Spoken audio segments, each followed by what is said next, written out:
Buenos días a todos, muy bienvenidos. Damos comienzo a este webinar que se enmarca dentro de las capacitaciones que se vienen realizando por parte de la Secretaría Nacional para la lucha contra el lavado de activos y el financiamiento del terrorismo. En esta instancia, los expositores seremos el doctor Francisco Muñoz y quien les habla, doctor Richard López, instancia en la cual nos acompañará el señor secretario nacional, doctor Jorge Chediak. En este marco que hablamos de capacitaciones que esta Secretaría viene realizando, recordamos que en instancias anteriores expusieron el licenciado Andrés Nieman de esta Secretaría en cuanto a análisis de riesgo, y el contador Fernando Fuentes de la Unidad de Información y Análisis Financiero, UIAF, del Banco Central del Uruguay, en cuanto a reporte de operaciones sospechosas. Estas instancias se encuentran publicadas en nuestra página web, así como también en nuestro canal de YouTube, sitios a los cuales les invitamos a acceder.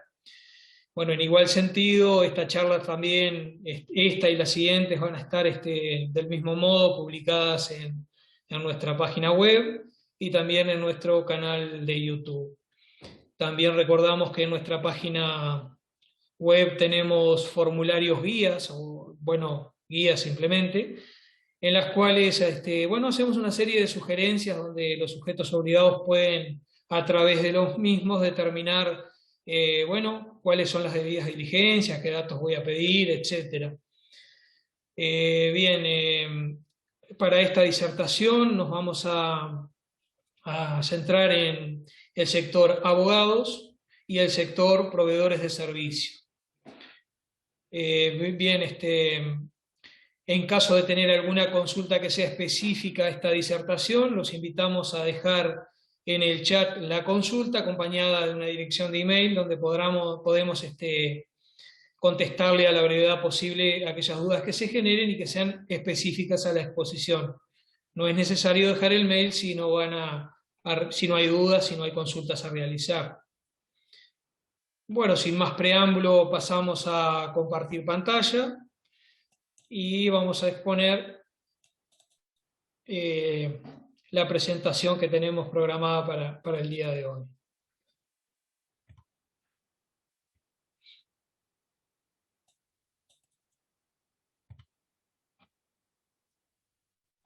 Bueno, los temas a tratar van a ser el marco normativo a aplicarse, las actividades reguladas, es decir, aquellas actividades por las cuales soy sujeto obligado, en este caso abogados, proveedores de servicio, cumplimiento de obligaciones generales, esto es para todo el elenco de sujetos colaboradores. Bueno, la realización de una evaluación de riesgo por parte de los sujetos obligados. Esto es un punto muy importante y sobre el cual vamos a hacer especial hincapié. La debida diligencia a realizar por parte del sujeto obligado. El procedimiento administrativo sancionatorio. Aquí vamos a hacer mención desde el proceso de fiscalización y aquella serie de instancias más que nada internas que se dan en nuestra Secretaría, pero que es bueno las conozcan. Es una etapa muy garantista, donde hay un relacionamiento fluido con el sujeto obligado para tratar de dar cumplimiento a los requisitos. Y vamos a hablar de las eventuales sanciones por incumplimiento que pudieran corresponder, como última ratio o última razón sería la sanción, ¿verdad? Bueno, el marco normativo, acá vamos a hacer referencia a la Ley Integral contra el Lavado de Activos, la Ley 19.574, con especial hincapié en los capítulos 5, abogados, y 9, proveedores de servicio, en el decreto 379-018, decreto que reglamenta esta norma. También vamos a hacer mención simplemente a la Ley contra el Financiamiento del Terrorismo, Ley 19.749, y su decreto reglamentario el 136-019. También vamos a mencionar los incisos que le agrega el artículo 225 de la Ley de Urgente Consideración, la Ley 19.889, vamos a comenzar hablando de las actividades reguladas para el caso de los profesionales, los abogados. No por ser profesional per se soy sujeto obligado, sino que hay una serie de actividades que la norma hace referencia y que vamos a hablar aquí un poquito, por las cuales como abogado en este caso voy a ser sujeto obligado.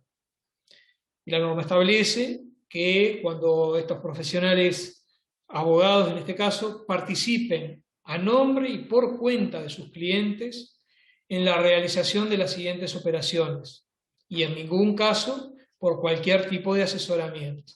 Esto está previsto en el artículo 39 del decreto 379-018. Y estas operaciones son, promesas, cesiones de promesas, compraventa de bienes inmuebles, administración del dinero, valores u otros activos del cliente. La norma aquí excluye los fondos recibidos para el pago de obligaciones tributarias o gastos similares. La administración de cuentas bancarias, de ahorro o valores, excluyéndose también aquí los fondos recibidos para el pago de obligaciones tributarias o gastos similares que se reciban de nuestro cliente. La organización de aportes para la creación, operación o administración de sociedades,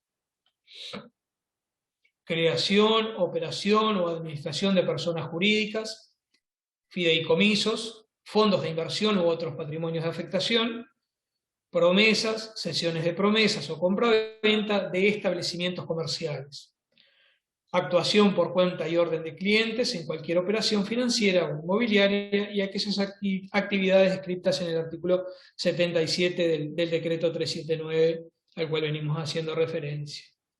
Es decir que el abogado va a ser sujeto obligado, sujeto colaborador, en el caso de que se participe en alguna de estas actividades. También serán sujetos obligados cuando el profesional actúa en forma independiente, no sujeto a exclusividad ni a relación de dependencia laboral, y a los socios o propietarios de una firma de servicios profesionales, pero no comprenderán a aquellas personas físicas que brinden los servicios enumerados precedentemente bajo una relación de dependencia laboral o bien fuera de la misma, pero prestando sus servicios a una firma de servicios profesionales. Bueno, como decimos, esto, aparte de quedar publicado en nuestra página web, esto está establecido claramente en la norma. Bueno, para el caso, o para el sector, proveedores de servicio, vamos a hablar de los casos en que procede. Bueno, cuando en forma habitual realicen transacciones para sus clientes sobre las siguientes actividades. Esto está regulado en el 77 del decreto 379.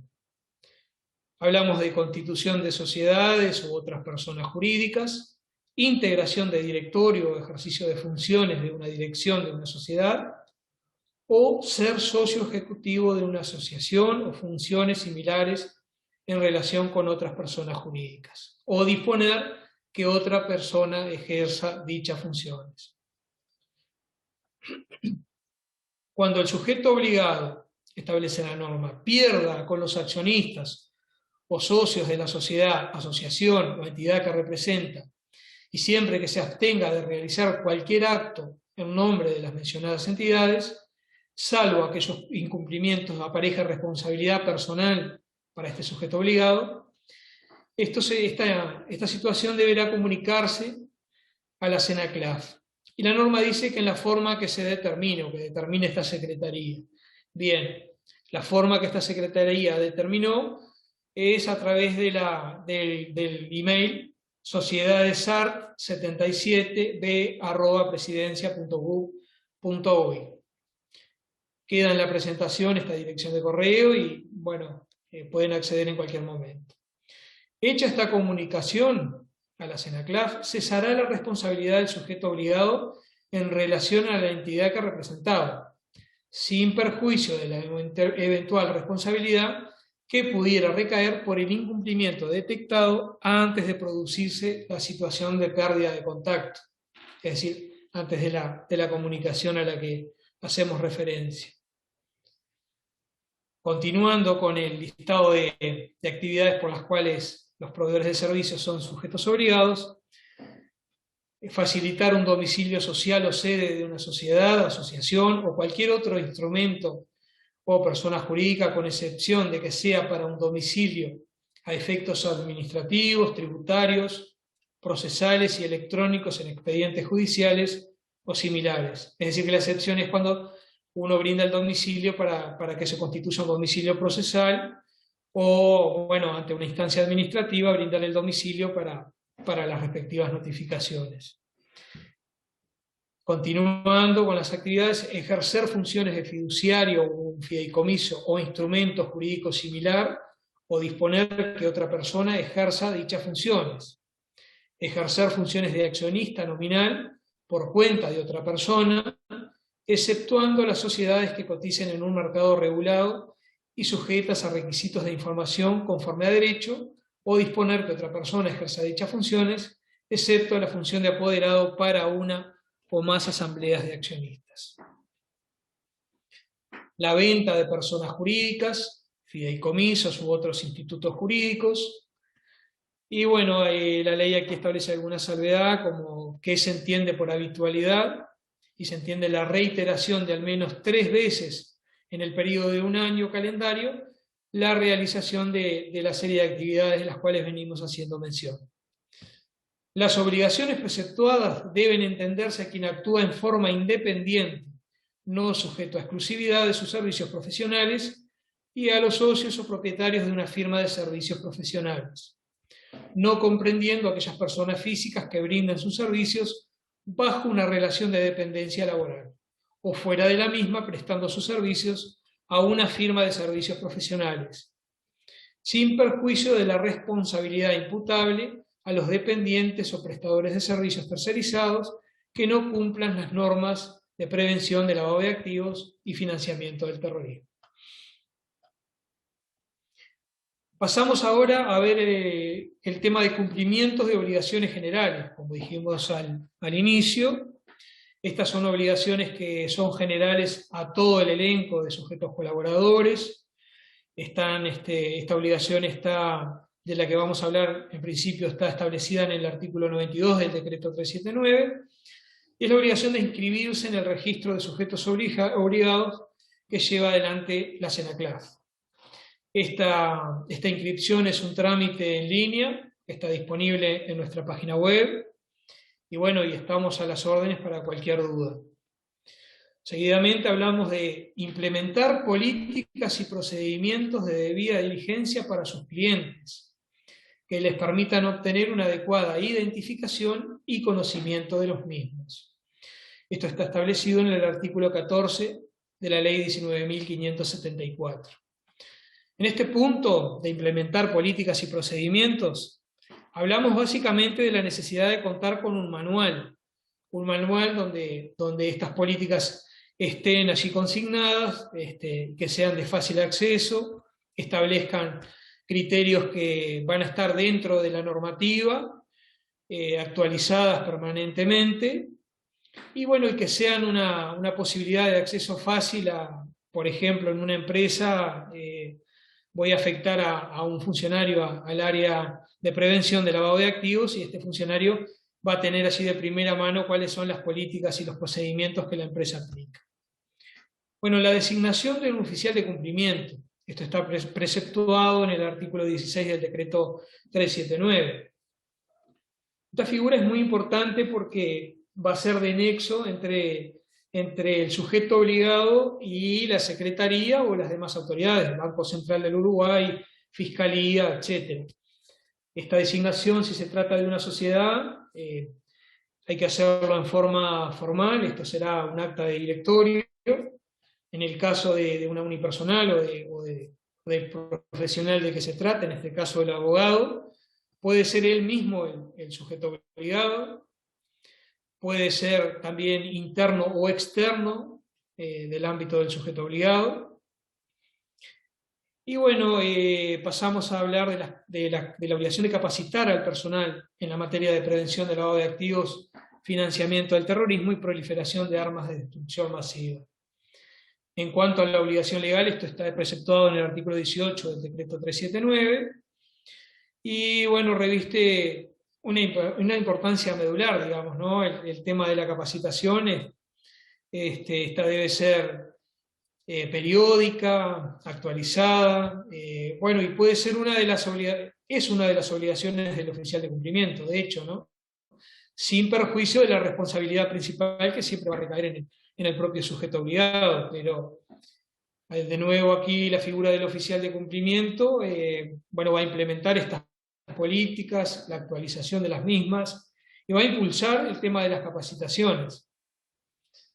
Bien, pasamos a la conservación de registros y la documentación respaldante de todas las operaciones realizadas con sus clientes o para sus clientes. Y la normativa establece un plazo mínimo de 5 años que puede ser extendible hasta 10. Esta conservación de registros, hablamos de un legajo, de un archivo donde conste la documentación de conocimiento del cliente que va a ser desde el inicio de la relación. Nos ha pasado desde el área de fiscalización que, bueno, muchas veces la persona genera un registro o trata de generar un registro a partir de la instancia fiscalizadora, y en realidad lo conveniente o lo mandatado por la norma es que esta conservación de registro se haga desde el inicio de la relación comercial. Y bueno, y es muy importante por el hecho de, por ejemplo, hay que reconstruir una operación y bueno, esta va a ser reconstruida en base a los archivos con los que se cuente.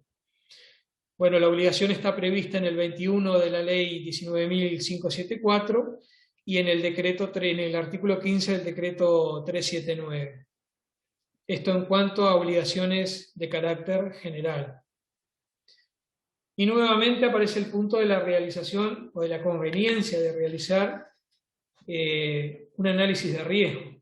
Los sujetos obligados deberán realizar una evaluación de riesgo de lavado de activos, financiamiento del terrorismo, proliferación de armas de destrucción masiva, tomando medidas apropiadas para identificar y evaluar los mismos, y teniendo en cuenta el riesgo cliente, geográfico y operacional, previsto en la parte general en los artículos 4, 5 y 10 del decreto, y específicamente para el sector abogados en el artículo 42 y en el 79 del mencionado cuerpo normativo para proveedores de servicio. ¿Qué decimos acá? Tener una matriz de riesgo. Este tema, como dijimos, fue profundamente abordado por el licenciado Nieman en las instancias anteriores, pero es conveniente destacar este punto porque sin una evaluación de riesgo no puedo determinar qué nivel de riesgo tiene mi cliente. Es decir, que es necesario saber qué nivel de riesgo me significa ese cliente, porque a partir de allí voy a determinar qué debida diligencia debía aplicar. Si será una debida diligencia normal, intensificada o simplificada. Entonces hablamos de una matriz de riesgo.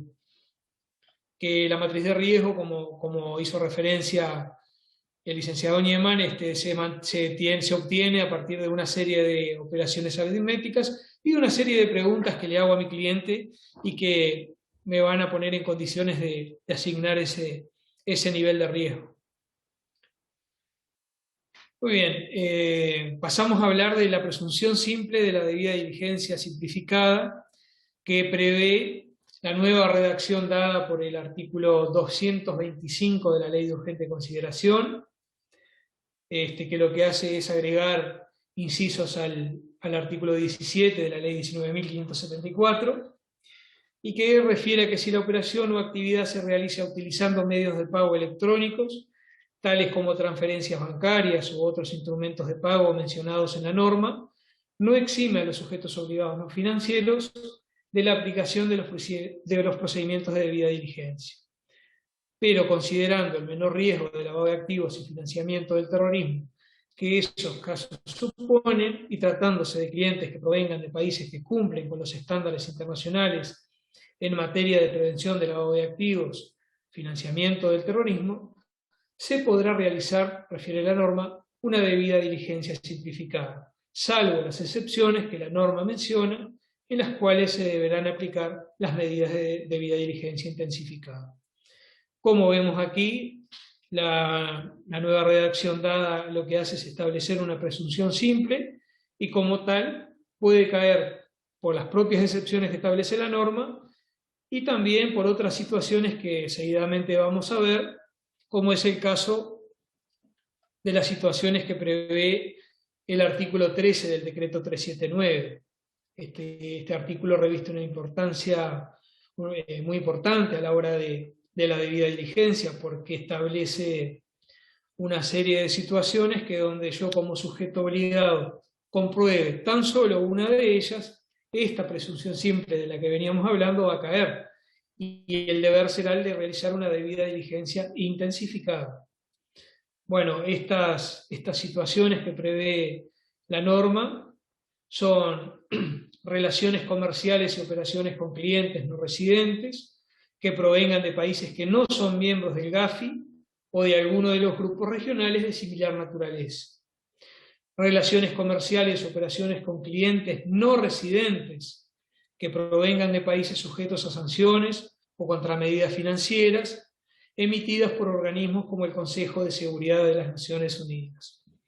Bueno, al respecto hay también en la página web nuestra un listado de países que tienen este tipo de sanciones, que uno basta con entrar y mirar, va a corroborar si existe alguno de estas situaciones previstas.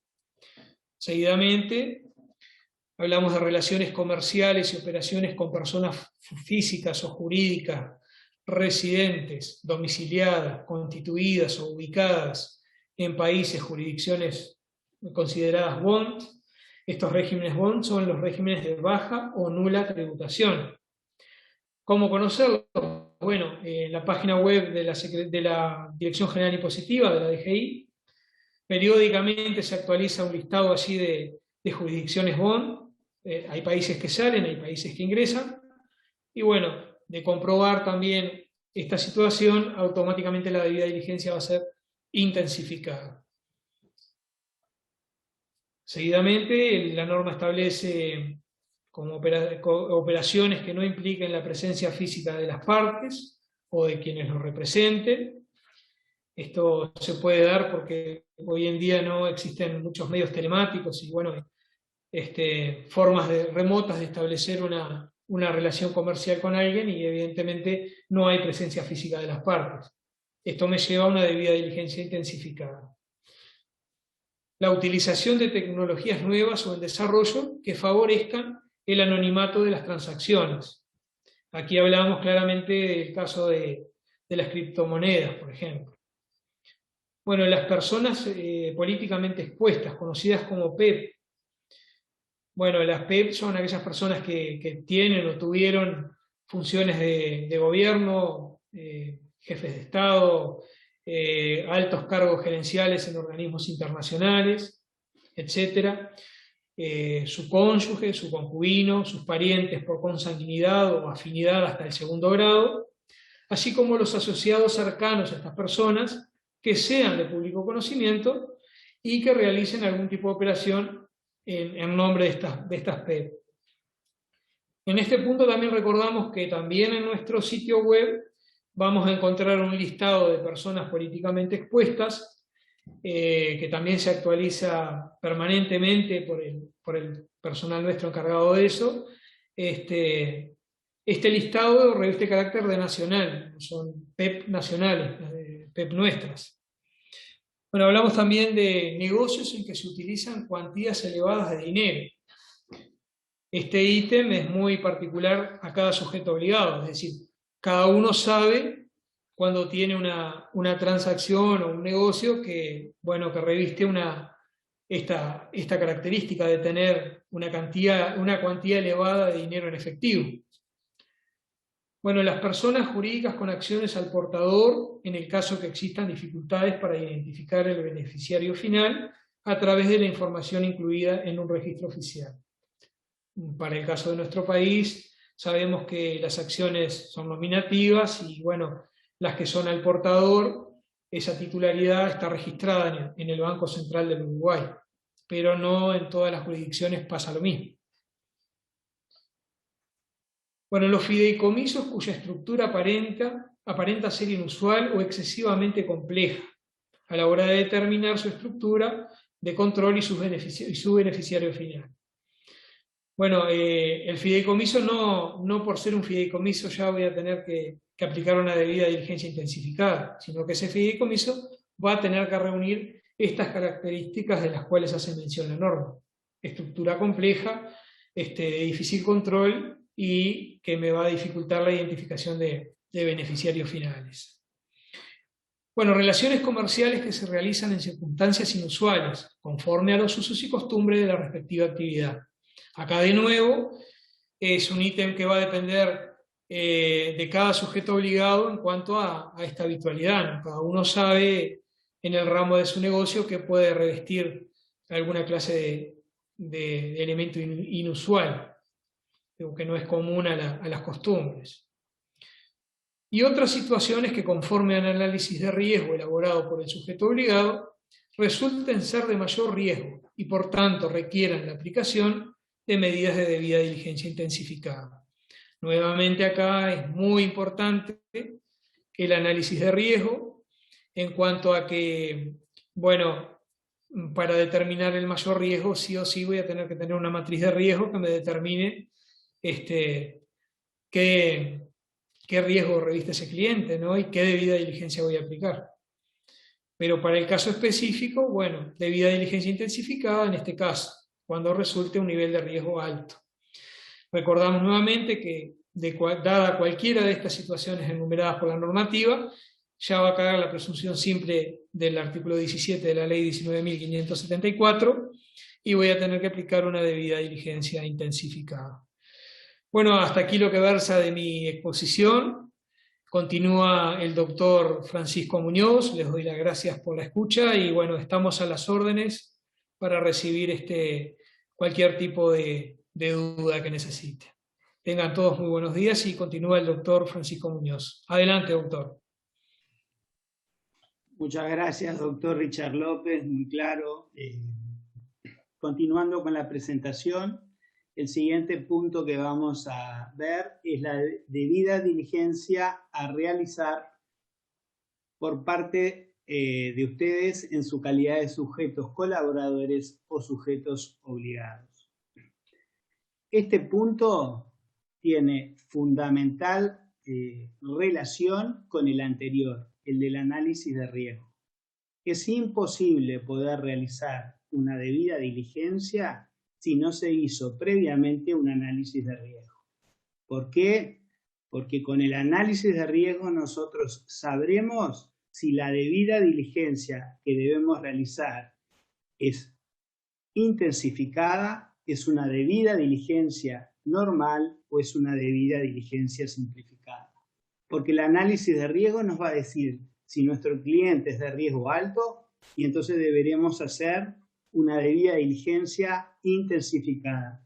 El análisis de riesgo nos va a decir si nuestro cliente es de riesgo medio y por lo tanto haremos una debida diligencia normal. Y el análisis de riesgo nos dirá si nuestro cliente es de riesgo bajo y entonces deberemos realizar una debida diligencia simplificada. Por lo tanto, es importante que ustedes tengan muy presente que la debida diligencia está absolutamente coordinada con el análisis de riesgo que se debe realizar con anterioridad. Y ahora vamos a ver, tanto para abogados como prestadores de servicios, los casos en que debemos realizar una debida diligencia simplificada, cuáles son las normas que lo regulan. Para la debida diligencia simplificada, en el caso de abogados, el artículo pertinente es el artículo 45. Para una debida diligencia simplificada, para el caso de prestadores de servicio, el artículo pertinente es el artículo 81 en ambos casos del decreto 379-018. Veamos el caso de que nuestro cliente sea una persona física. En primer lugar, necesitamos conseguir de ese cliente los datos identificatorios. Y estos datos son nombre y apellido completo, fecha y lugar de nacimiento, documento de identidad y domicilio. ¿Esto cómo lo podemos conseguir? Y pidiéndole al cliente que nos dé una fotocopia de su cédula de identidad o de su pasaporte y una constancia de domicilio que puede salir a través de alguna de las facturas que tenga este cliente que paga mensualmente y de donde surge su domicilio. En siguiente lugar, tenemos que determinar de este cliente, persona física, si actúa a nombre propio o de un tercero. Esto es, le debemos realizar esta pregunta. Y en este último caso, si actúa a nombre de un tercero, debemos verificar la representación e identificar y verificar la identidad de ese tercero. Es decir, si actúa a nombre de un tercero, le pediremos, por ejemplo, un poder, si lo tiene, una fotocopia simple de dicho poder. Por otro lado, debemos identificar al beneficiario final de la operación y tomar medidas razonables para verificar su identidad, tales como la obtención de una declaración por escrito del beneficiario final. Es decir, le haremos firmar un documento, le pediremos al cliente que le haga firmar un documento al beneficiario final en donde establezca todos sus datos y su condición de beneficiario final. Siguiente. Siguiendo con los requisitos, en una debida diligencia simplificada para la persona física, deberemos verificar las listas confeccionadas en función de las resoluciones del Consejo de Seguridad de Naciones Unidas que se emitan sobre la materia prevención de lavado de activos, financiamiento del terrorismo y proliferación de armas de destrucción masiva. Dichas listas están puestas a disposición para todos ustedes en la página web de la CENACLAT y deberán conservar la documentación respaldante. ¿Qué es lo que tienen que hacer en concreto? Es en el momento que establecen la relación comercial con el cliente y es en ese momento que deben realizar la debida diligencia y solicitarle toda la información y documentación pertinente, es en ese momento que tienen que imprimir los listados que cuenten con la fecha de cuando iniciaron la relación comercial y guardar toda esta información y documentación en el legajo en relación a la debida diligencia realizada en relación a ese cliente.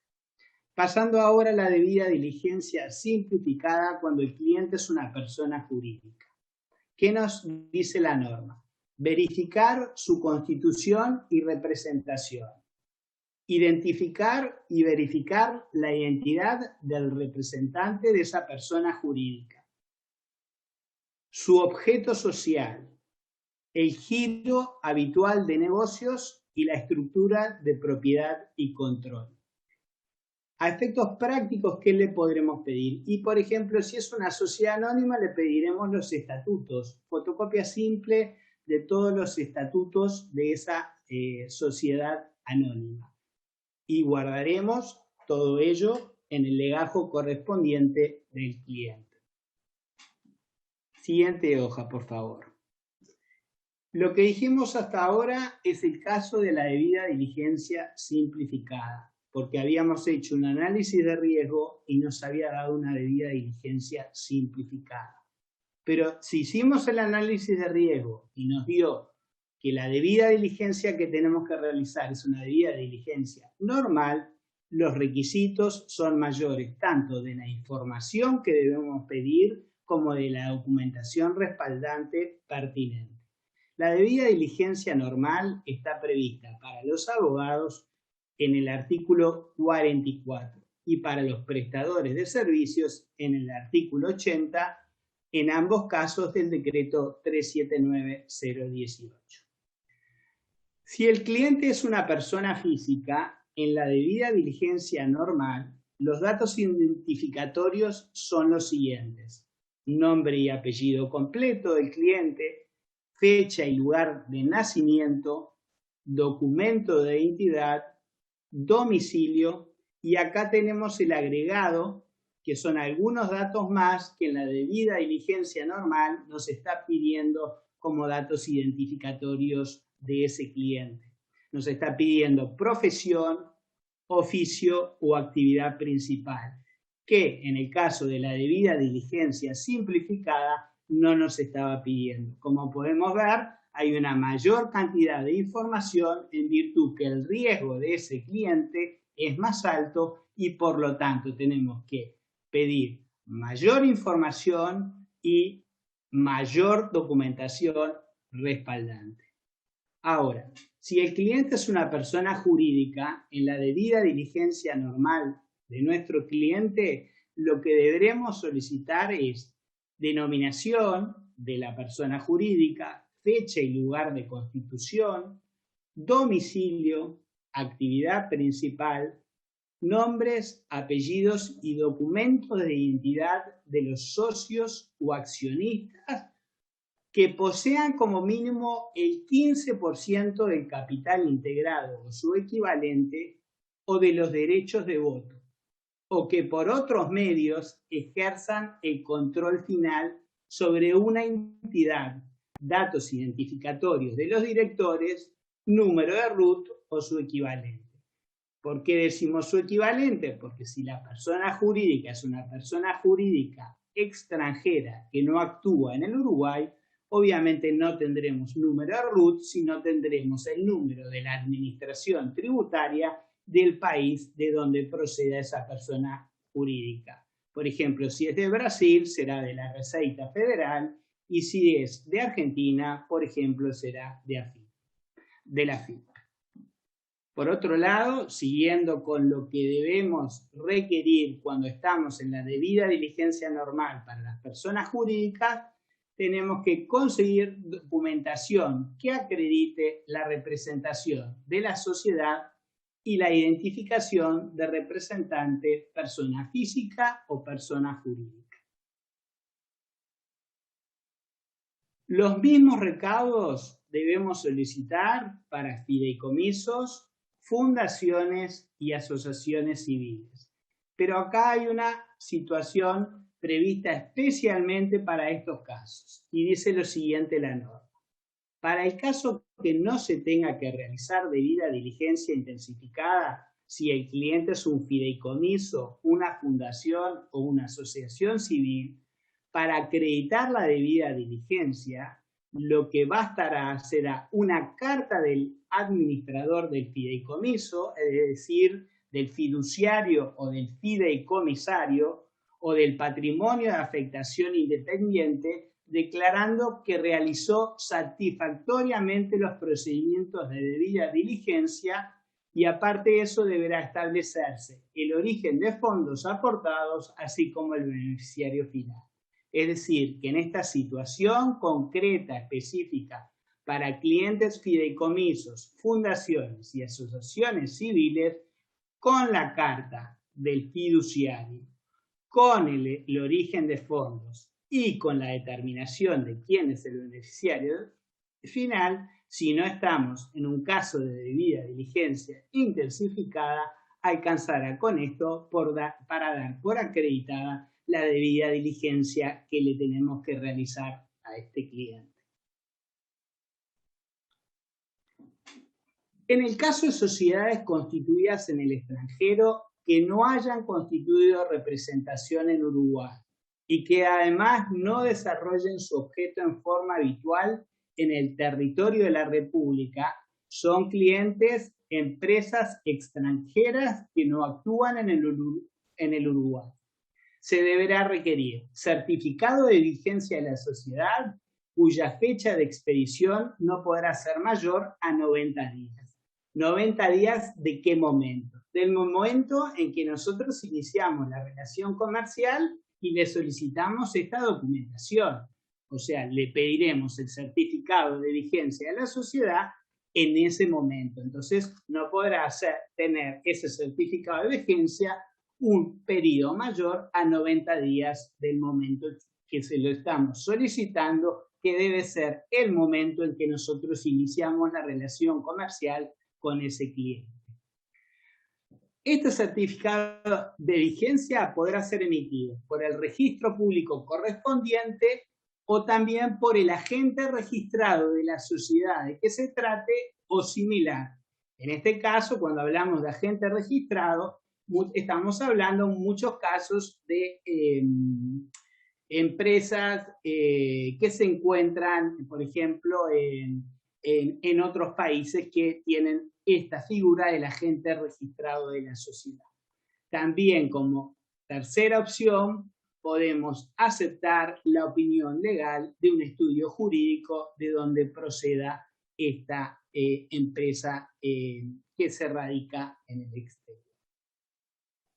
Esto es muy importante. En principio, la SENACLAB, no queriendo aumentar los gastos en relación a la debida diligencia que ustedes realizan, les solicitará, cuando realice fiscalizaciones a ustedes como sujetos colaboradores, fotocopias simples de la documentación que ustedes tienen de la debida diligencia realizada a sus clientes, sin perjuicio de lo cual, en algunos casos que se considere pertinente, relevante por la importancia del caso, se podrá solicitar que la documentación venga legalizada o apostillada y traducidos los documentos que en cada caso correspondan. Siguiente, por favor. Siguiendo con la debida diligencia normal, y acá tanto para personas físicas como para personas jurídicas, es importante determinar si el cliente actúa a nombre propio o de un tercero. Y en este último caso habrá que verificar la representación e identificar y verificar la identidad de estos terceros. Por lo tanto, habrá que solicitarle la documentación para poder verificar estos datos. Por otro lado, habrá que identificar al beneficiario final de la operación y tomar medidas razonables para verificar su identidad, tales como la obtención de una declaración por escrito del beneficiario final. Con el tema del beneficiario final, si nuestro cliente es una empresa uruguaya, podremos solicitarle el formulario que están obligados a presentar determinadas personas jurídicas en el Banco Central, de acuerdo a lo que dispone la ley 18.930 o la ley 19.484. En el caso de que la empresa sea extranjera, tendremos que utilizar algunos otros medios para poder tratar de identificar quién es el beneficiario final, y por eso se establece que deberemos tratar de obtener una declaración por escrito de quién es el beneficiario final. Por otro lado, debemos verificar las listas confeccionadas en función de las resoluciones del Consejo de Seguridad de Naciones Unidas que se emitan sobre la materia, puestas a disposición en la página web de la SENACLAB, las cuales deberán imprimir y guardar en el legajo, como ya señalamos en otros casos. Por otro lado, deberemos realizar si son sujetos colaboradores en relación a sus clientes, búsqueda de antecedentes de las personas físicas o personas jurídicas en fuentes públicas o privadas, para determinar su posible vinculación en actividades ilícitas o su pertenencia a otras categorías de riesgo, tales como las PEP, conservando la documentación respaldada. El caso práctico y muy común es lo que decimos googlear, pero se pueden utilizar otros medios. Googlean la información y si el cliente está relacionado con un tema de lavado de activos, financiamiento del terrorismo, proliferación de armas de destrucción masiva, seguramente en la primera o segunda página del googleado que ustedes realicen aparecerá esa información y deberán imprimir esa documentación y ver los pasos que dan en función de la información. Si no surge ninguna información, guardarán esa impresión en el legajo del cliente. Por otro lado, siguiendo con el punteado, deberán solicitar el volumen de ingresos o justificación sobre el origen de los fondos o información circunstanciada del mismo. Es muy importante en el tema de la prevención del lavado de origen saber cuál es el origen de los fondos. Por otro lado, se deberá obtener información sobre el propósito y la naturaleza de la relación comercial o la transacción a realizar. Y por último, tomar medidas razonables tales como la obtención de una declaración por escrito para determinar si el cliente o beneficiario final es una persona políticamente expuesta. Como podemos ver, del pasaje de la debida diligencia simplificada a la debida diligencia normal, se aumentan bastante los requisitos, tanto en relación a la información que se le debe solicitar al cliente como a la documentación respaldante. Y ahora pasemos a los casos de debida diligencia intensificada, que están previstas para los abogados en el artículo 46 y para los prestadores de servicios en el artículo 82, en ambos casos del decreto 379-018. En estos casos, cuando hablamos de debida diligencia intensificada, a los requisitos previstos en la debida diligencia normal se deben incluir estos que vamos a hacer mención ahora, que se agregan a los de debida diligencia normal. Es decir, si se encuentra en una situación de debida diligencia intensificada, tienen que solicitar todo lo que está previsto para la debida diligencia normal y agregarle lo que está previsto en estas normas, que es un plus, es algo más que se le debe solicitar al cliente por parte del sujeto colaborador. Y veamos cuáles son esta información y esta documentación de más que debe solicitarse al cliente en los casos de debida diligencia intensificada. Estado civil de todas las personas identificadas. Si la persona es casada o se encuentra en unión concubinaria, nombre y apellido completo y documento de identidad del cónyuge o concubino o concubina. Por otro lado, obtener una declaración de regularidad fiscal. El sujeto obligado deberá obtener además una declaración jurada del cliente manifestando que está en cumplimiento con sus obligaciones tributarias o que su actividad está exonerada de tributos.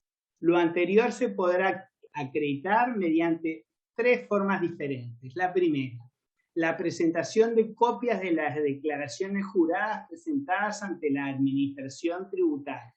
Esta es una forma. La siguiente, con una constancia emitida por esta, es decir, la administración tributaria, que establezca que el cliente se encuentra al día con sus obligaciones tributarias. Y si lo anterior no fuera posible, si ninguna de las dos opciones anteriores fuera posible, se admitirá una carta emitida por los profesionales que lo asesoran en materia tributaria, estableciendo su situación regular en el pago de los impuestos. Siguiente, por favor.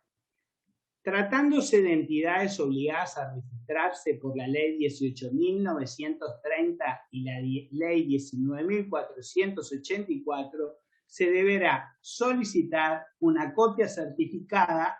Acuérdense que en realidad estamos pidiendo una fotocopia simple y salvo en casos muy puntuales se pedirá una copia certificada de la declaración jurada presentada en el registro del Banco Central del Uruguay. ¿Esto por qué es? Porque es muy importante la determinación del beneficiario final. Umbral para la debida diligencia para abogados. Esto está previsto, lo que vamos a mencionar ahora, específicamente para abogados. Los sujetos obligados deberán intensificar los procedimientos de debida diligencia cuando la operación se realice en efectivo, cualquiera sea el monto de la misma. Artículo 47 del decreto 379-018. Siguiente, por favor.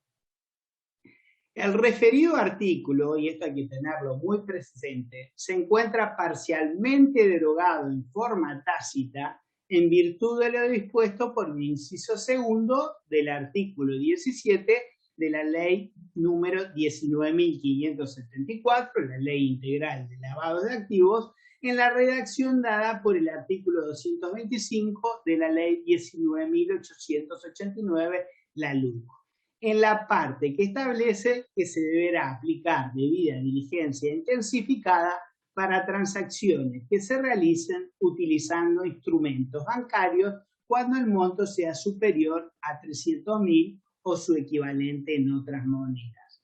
¿Y por qué decimos que está parcialmente derogado?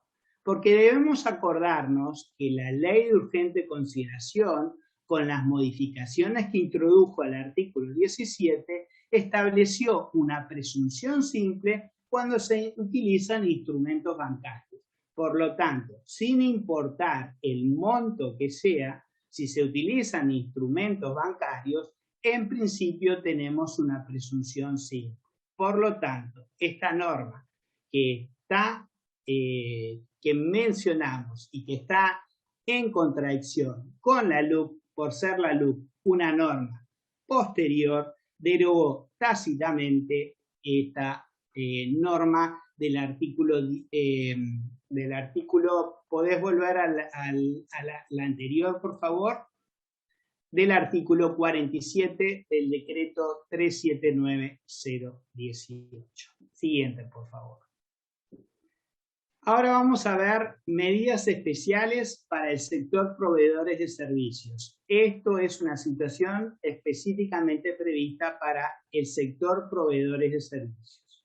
Al momento de la inscripción en el registro de sujetos obligados, los accionistas y directores nominales, es decir, por los servicios que se prestan a sus clientes, deberán relevar la identidad de su nominador e informar las sociedades a las que se les presta el servicio. Por la particularidad que tiene el servicio que prestan, es muy importante que cuando se escriban en el registro de sujetos obligados, tal cual lo establece la norma, revelen esta identidad de a quién le están prestando el servicio, quién es el nominador, e informar a qué sociedades se les presta dicho servicio. Siguiente, por favor. Habiendo terminado el tema de la debida diligencia, pasaremos ahora a dar un breve pantallazo del procedimiento administrativo sancionatorio, el procedimiento de fiscalización, a los efectos que tengan claro ustedes como sujetos colaboradores cómo es el accionar de la administración ante un procedimiento de fiscalización. La fiscalización puede tener dos características, puede ser in situ o extra situ.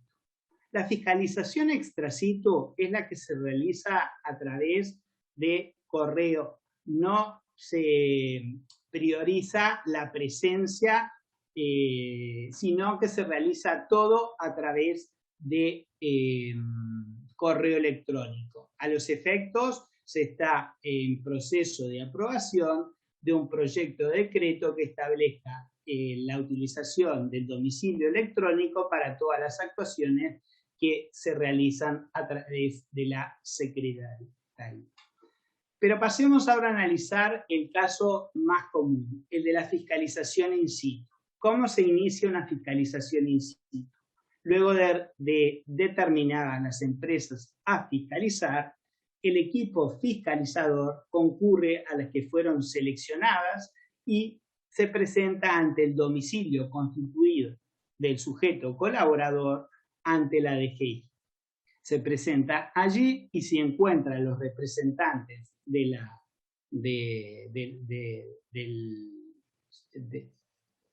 la persona física o jurídica que sea sujeto obligado, se le labrará un acta en donde se le realizarán algunas preguntas, se recabará determinada información, se le preguntará el listado de clientes y se seleccionará por parte del equipo fiscalizador algunos clientes de los cuales se le solicitará la debida diligencia realizada.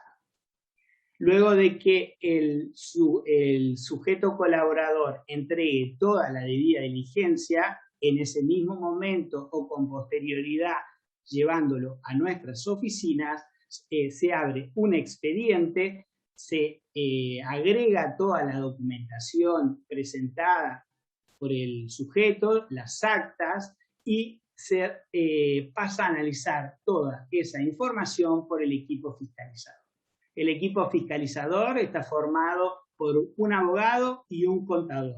Y entre los dos se ponen a analizar toda la documentación y realizan un informe de fiscalización.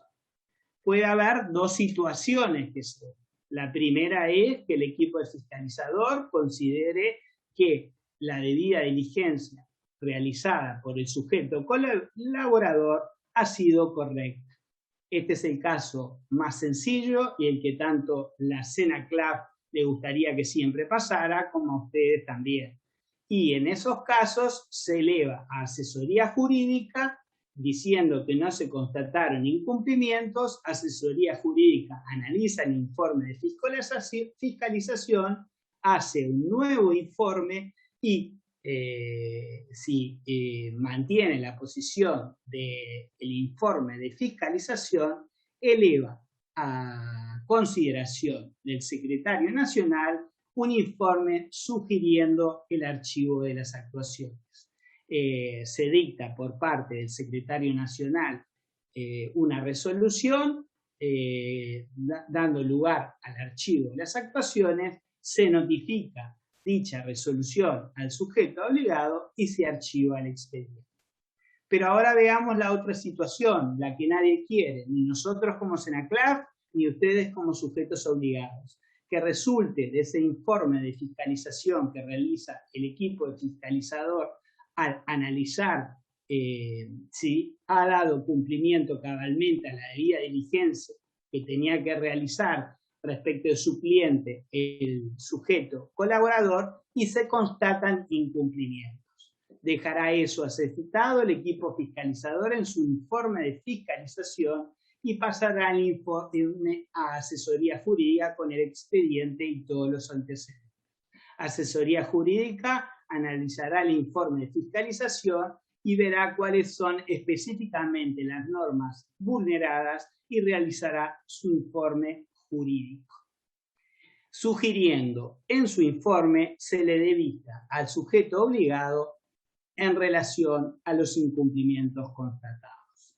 Se dictará por parte del Secretario Nacional de la Secretaría una resolución dándole vista al sujeto colaborador en relación a los incumplimientos constatados. Se le notificará esa resolución y a partir de la notificación de la misma se le da un plazo de 10 días hábiles a los efectos de que articule su defensa y proponga los medios de prueba que considere del caso. Podrá ser prueba documental o cualquier tipo de prueba que considere pertinente.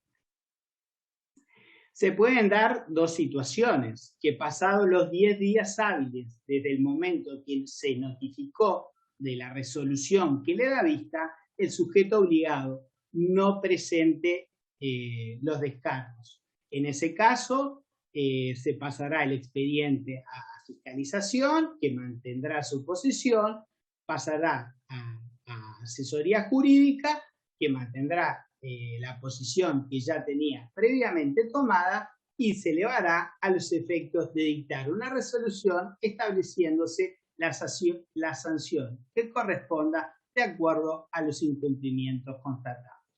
Si el sujeto obligado en el plazo de 10 días hábiles presenta sus descargos, se analizarán los mismos por parte del equipo fiscalizador y puede darse la solución que de la prueba diligenciada o de la prueba documental presentada o de los descargos que ha presentado en su escrito surjan elementos que hagan levantar las observaciones constatadas. Así actuará en su informe, lo dejará sentado los casos en que se hayan levantado las observaciones y se dejarán únicamente las observaciones que no hayan podido ser levantadas por la evacuación de vista realizada por el sujeto colaborador.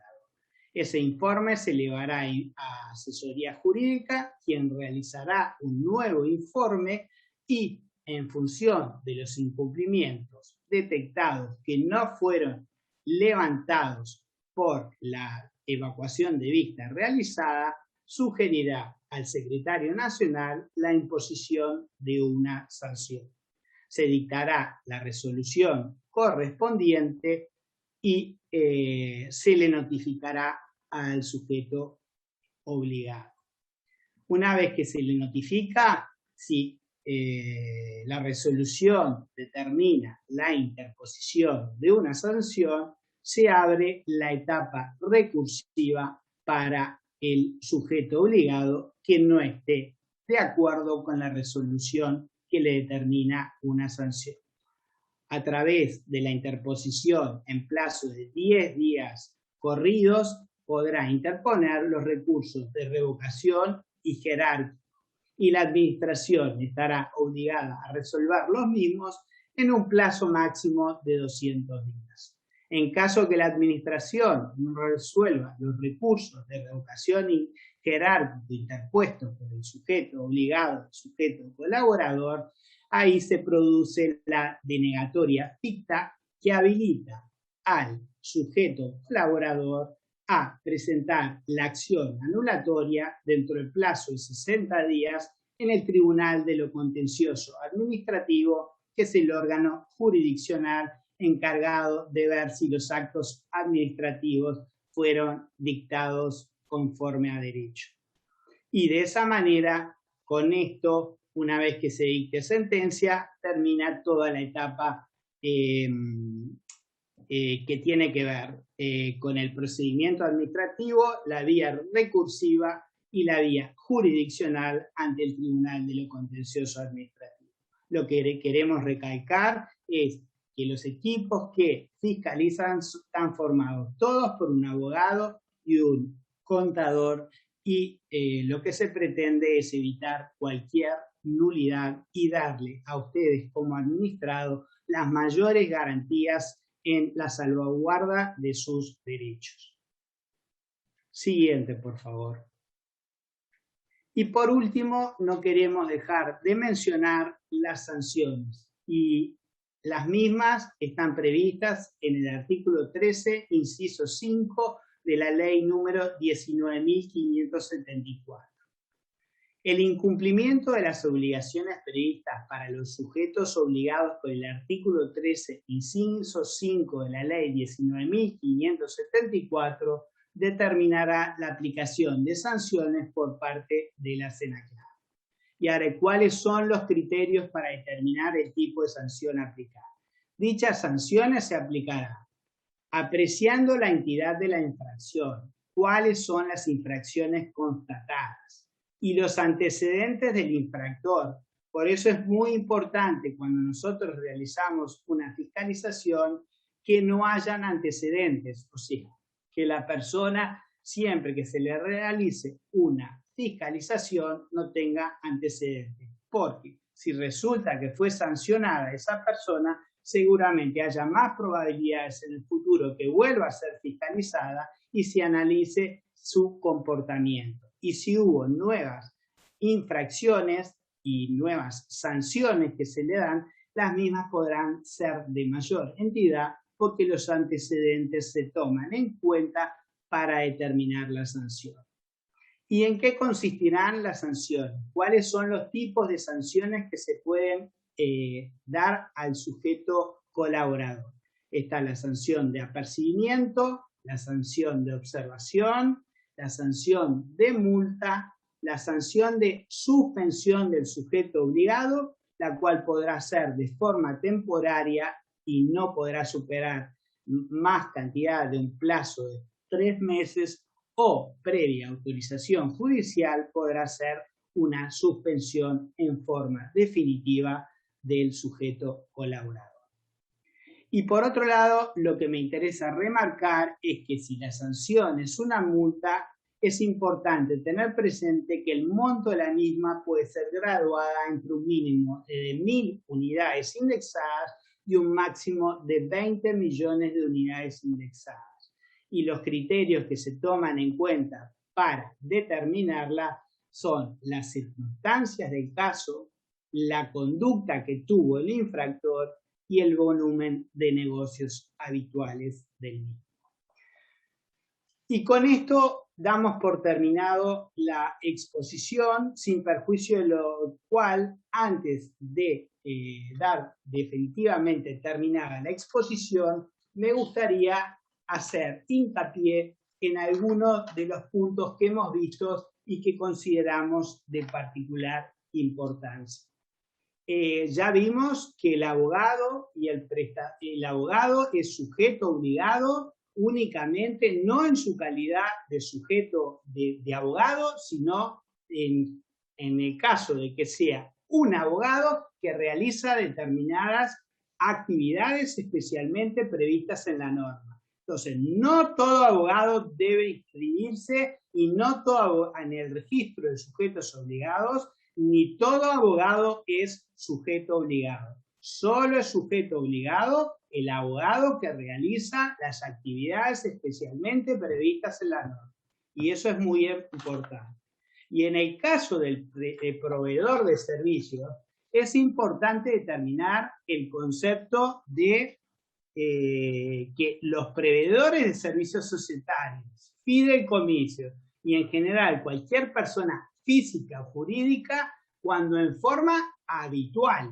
Hay que tener claro que no es por solo la realización de una de las actividades previstas, sino que está el concepto de habitualidad previsto especialmente en la norma.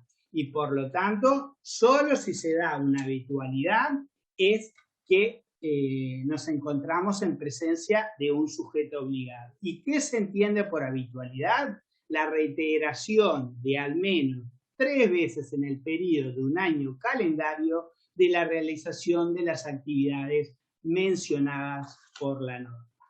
En cuanto al cumplimiento de las obligaciones generales, es importante remarcar que ante su incumplimiento, en los informes de fiscalización y en los informes de jurídica se hace expresa mención a estos incumplimientos que se detectan.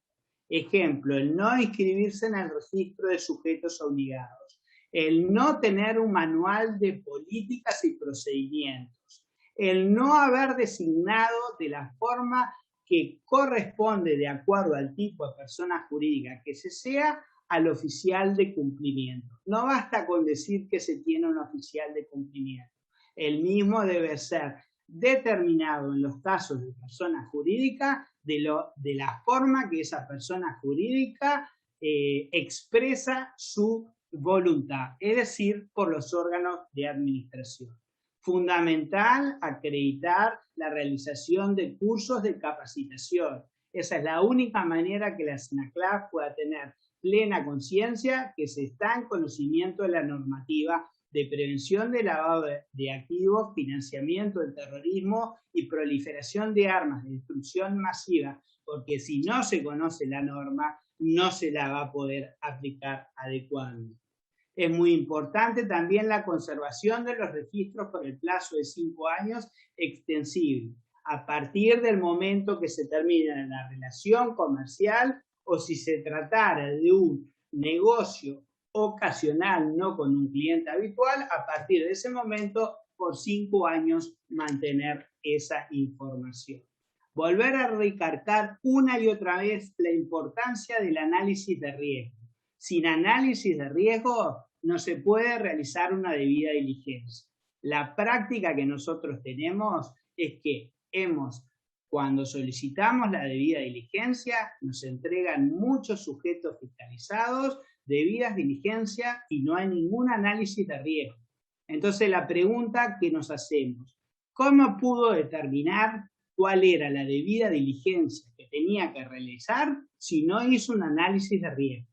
Y lo que pasa muchas veces es que por no haber hecho el análisis de riesgo se equivocan y realizan una debida diligencia simplificada cuando debieron haber realizado una debida diligencia intensificada. ¿Y eso es por qué? Porque no se realiza el análisis de riesgo. El análisis de riesgo es fundamental. El sistema únicamente se puede entender si se realiza un análisis de riesgo y a partir del análisis de riesgo se realiza la debida diligencia que corresponde. Riesgo alto, debida diligencia intensificada. Riesgo medio, debida diligencia normal. Riesgo bajo, debida diligencia simplificada. Y en relación al análisis de riesgo hay dos normas que consideramos de fundamental importancia. La ley de urgente consideración en cuanto luego de entrar en vigencia está la presunción simple de debida diligencia simplificada. Pero no nos olvidemos, es una presunción simple que admite prueba en contrario. Y si se dan alguna de las situaciones en que debamos realizar una debida diligencia intensificada, lo deberemos tener claro porque la presunción simple cae y deberemos ir a la debida diligencia intensificada. Y para ello es fundamental tener presente, tenerlo siempre en la mente, el artículo 13 del decreto 379-018, que nos dice todos los casos en que debemos pasar a la debida diligencia intensificada. Y no se olviden que con solo el cumplimiento de uno de esos casos, automáticamente cae la presunción simple y debemos ir a una debida diligencia intensificada. Después vimos, relacionado con el análisis de riesgo, la debida diligencia que en cada caso que tenemos que hacer será debida diligencia simplificada y lo que deberemos solicitarle de información y documentación al cliente que tengamos. Los casos de debida diligencia normal, en donde se establecen mayores requisitos de información y de documentación, y los casos de debida diligencia intensificada, en donde los requisitos son aún mayores. Por último, tuvimos un breve pantallazo del procedimiento administrativo para que ustedes tengan claramente cuáles son los pasos que damos en el proceso de fiscalización. Los dijimos a vuelo de pájaro, pero sirve para que ustedes tengan una idea cómo es el accionar de la administración y que el énfasis que tenemos es garantista, respetando todos sus derechos. En eso tenemos directivas claras de ser absolutamente cuidadosos, de evitar nulidades en el procedimiento y respetar absolutamente los derechos que ustedes tienen como administrados. Y por último, que tengan claro cuál es el régimen sancionatorio y fundamentalmente cuáles son los criterios que como Secretaría, de acuerdo al imperio legal, estamos obligados a tomar en cuenta tanto para la determinación del tipo de sanción a ponerles en caso de que se detecten algunos incumplimientos y los criterios que tenemos que tener en cuenta para la determinación de la multa en los casos que correspondan a la multa. Bueno, esperamos haber sido lo más claro posible, tanto estos PowerPoint como la grabación de esta presentación se colgará en la página web de la SENACLAP, de la cual la podrán bajar a la brevedad. Estamos agradecidos con todos ustedes por habernos escuchado y esperamos haberles sido de ayuda y se irán haciendo por parte de la SENACLAP nuevas capacitaciones de temas que consideremos de interés a los efectos de que ustedes tengan cada vez más fácil la forma de realizar este trabajo de prevención de lavado de activos, financiamiento del terrorismo y proliferación de armas de destrucción masiva que la normativa puso a su cargo. Muchas gracias, estamos en contacto. Hasta luego a todos.